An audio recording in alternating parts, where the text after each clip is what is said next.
Welcome back to the third lesson on the course. In this lesson, we'll sketch our fantasy creature. So let's get started. As you can see, I have my previous study here in the corner to reference when I'm drawing the definitive sketch. If you also did a previous study, then you can use it. Otherwise, I recommend doing a brainstorm before starting a sketch from scratch, so you make sure you're designing something that you really like. The brush I'm going to use is number 36 with some adjustments. So as you see in this image, it gives us a pencil-like effect.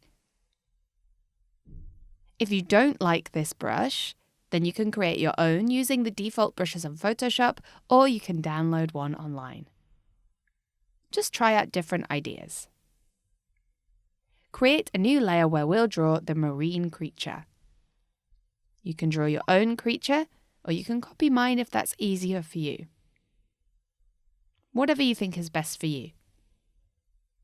So let's start by drawing the main shapes of the creature.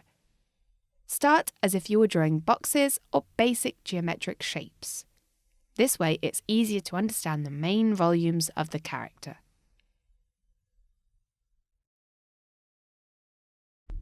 I'll go scaling the drawing with the transform tool so it fits properly to the canvas.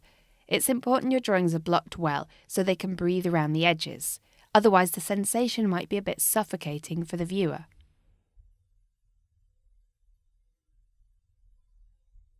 So we'll shape the jaw by breaking the curves of the body to create sharper angles that make it more aggressive.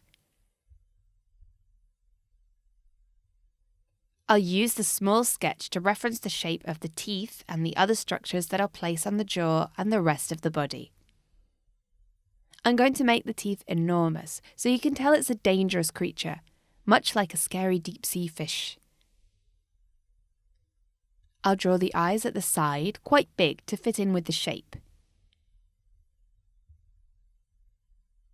I want to make the tail and the fins airier, so I'm going to draw them with very loose lines, but that have a very clear direction. The direction of the tail will be to the right, contrasting the body so the drawing is visually balanced. Let's draw the outlines loose and wavy.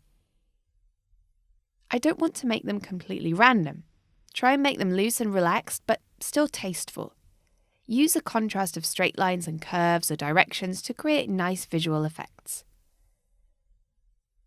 To give the airy feel to the fins and tail, let's draw lines that kind of divide the general shape into modules.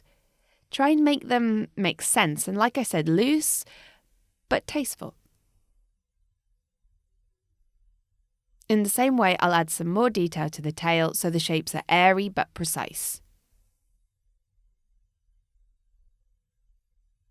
On the body, as you see, I've drawn some stripes to which I'll apply some light in the colour phase. My idea is that the fish releases light.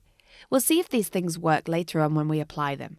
As we go along, we might decide to add some things or get rid of others. If you need to, just adjust the drawing every now and then to fit it in with the canvas, so you have enough space to draw without reaching the edges. I'll add some more small shapes to the body to add detail. I'll place some rays of light on each side of the body by the head and by the tail. I want the teeth to have that stony feel, so I'll add some volume to give them that effect. To get this, you need to break the line a little and add more volume. Also, when I separate some areas from others, I get this effect of various rocks stuck together.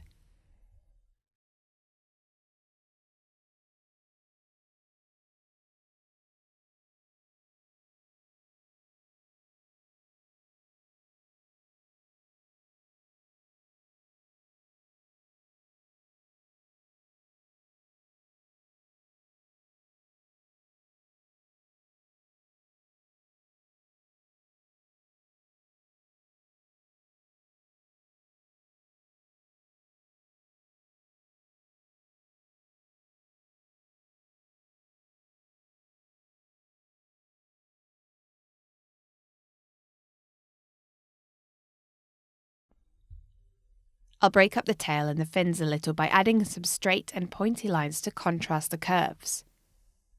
Around the outside, I'll add more detail to the shapes to make them more precise for the ink phase. As you can see, it looks like there are two materials here on the tail, and the fins when I leave the previous sketch lines underneath.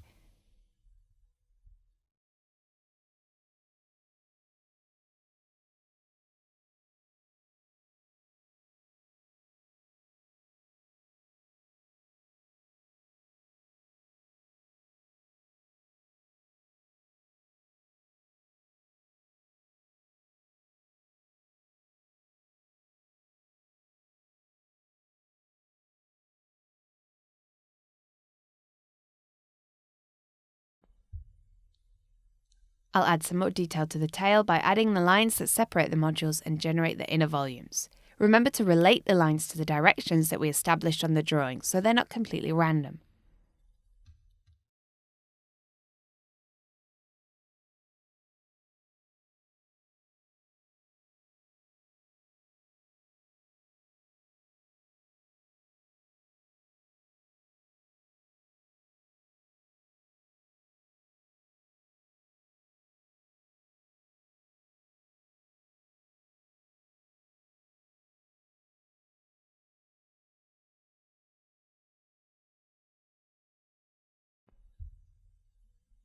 I'll carry on adding detail and volume to the elements. For example, I'm drawing some creases on the eyelids.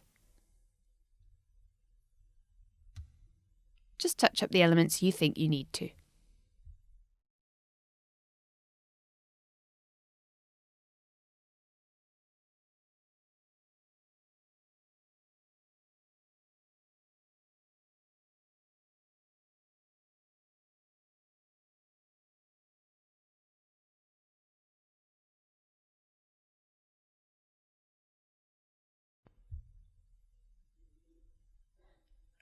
I'll just define the lines of the tail and the fin a bit better so they fit in with the shape and volume of the creature.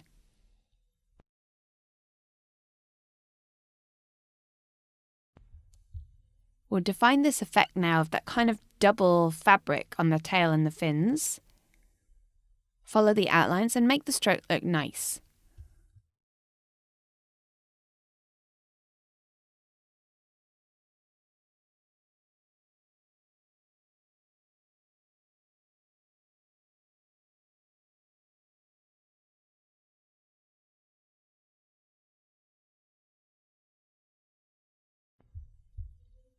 I'm going to draw some spots on the skin that we might not use when we come to the line art, but we have them as a reference when we apply colour and texture later on.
Finally, I'll fit the creature into the canvas so it's all well adjusted.